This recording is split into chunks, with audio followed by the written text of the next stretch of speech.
Hi, Dr. Anita Haque, your chiropractor, chiropractic coach, your mentor, your friend to help you achieve unbelievable levels of health and well-being in your own life and your own practice. I want to talk to you today about headaches and getting rid of them without Advil, without the drugs. So I have this lovely, beautiful patient here who's been suffering with pain at the side here. She actually has it in her eyes. She's been complaining of pain here around like the ear and the jaw.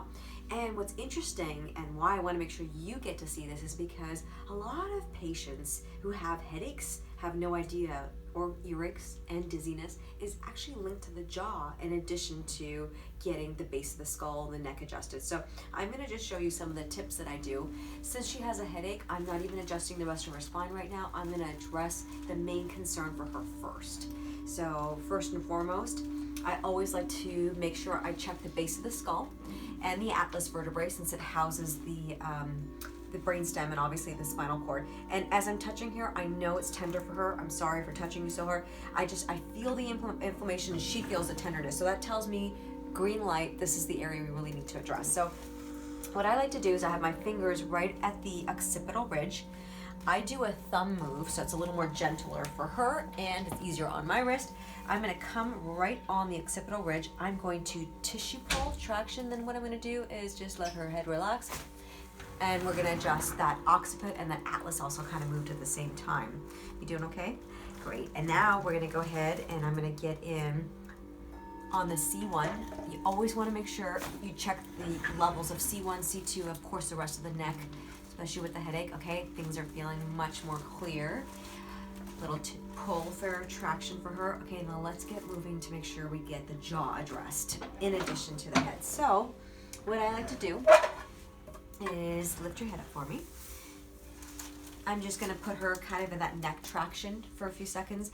Then I'm going to address some of her cranial bones, and just by adding some pressure there just helps to release some of the tension and the tightness that's probably been developing since she's had a headache over the weekend.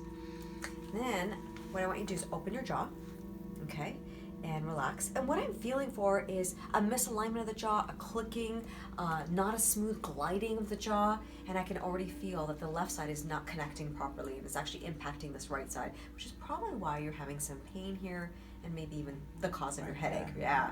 Okay, so here's what we're gonna do. I want you to relax your jaw as much as you can, just like as if you've fallen asleep and your mouth is open. I'm gonna address right with my thenars onto the TMJ joint and then just relax.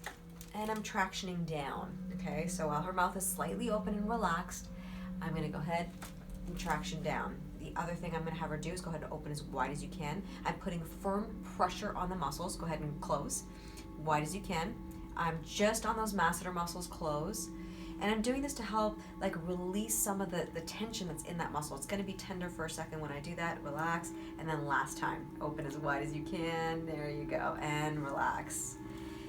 Then obviously, you want to make sure the patient's comfortable. If you need to recheck the neck, traction their neck, address any other concerns that they have. How's that feel? Mm-hmm. Yeah? Okay, so make sure you don't let your patient suffer with headaches, especially if it's related to the jaw too. I'll be back again soon with another tip.